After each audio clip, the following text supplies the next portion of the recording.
Саламатсыздар ма 8-ші сынып оқушылары? 2-де 8-ші есепті түсіндіретін боламын. Тапсырмасы теңдеуді шешіңдер. Мұнда оқушылар бізде екеуінде де x бар екен. X жақшаның сыртына шығады, иә? Сонда жақшаның ішінде қалады 3x минус 4. Енді жеке-жеке 0-ге теңеп шығарамыз. x1 тең болады 0 деп аламыз. 3x минус 4 тең болады 0-ге.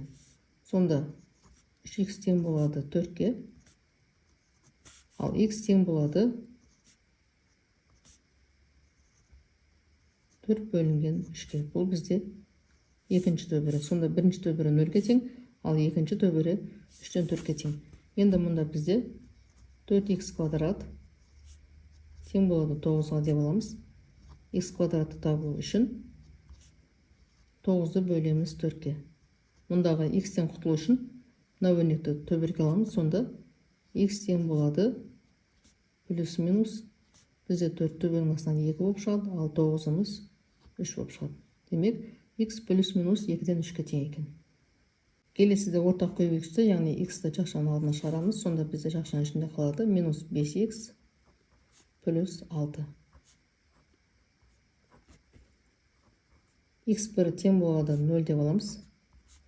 Минус 5x қосылған 6 тең 0-ге. Сонда минус 5x тең болады минус 6-ға. 2 минусымыз плюс болып кетеді. X тең болады 6-ны бөлеміз 5-ге тең 1,2-ге. Бұны біз x2 деп алайық. x1 0-ге тең, ал x2-міз 1,2-ге тең. Енді минус x квадрат тең болады минус 3-ге. X квадрат тең 3 деп аламыз. 2 минусымыз плюс болады. Мұндағы квадраттан құтылу үшін 3-ті төбірдің астына аламыз. Плюс минус төбір асты 3-ге тең.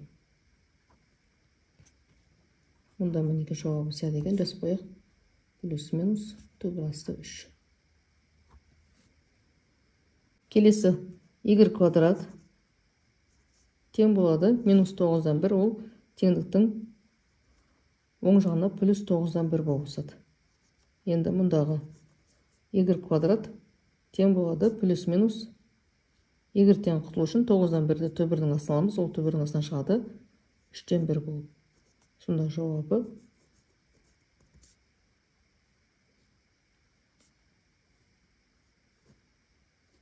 плюс минус 3-тен 1-ге тең.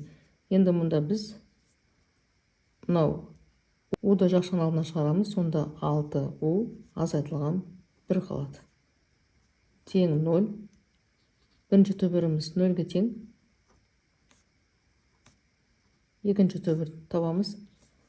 Екеуінде 0-ге тең деп шығарамыз. Мен бір есімдесіп кете салайын. Минус 1 бізде теңдіктің оң жағына плюс 1 болып өседі. Сонда екінші төбірі тең болады 1 бөлінген 6-ға, яғни 6-тан 1-ге тең.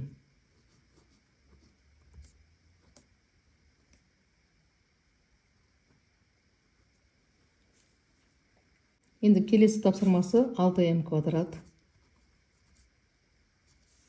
тең болады минус 1-іміз теңдіктің оң жағына плюс 1 болып өседі. m квадрат тең болады 1 бөлінген 6-ға.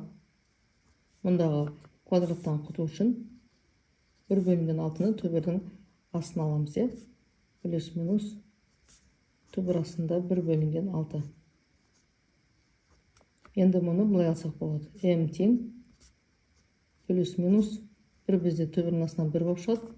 6 төбірдің астында қалады. Неге осылай қалады?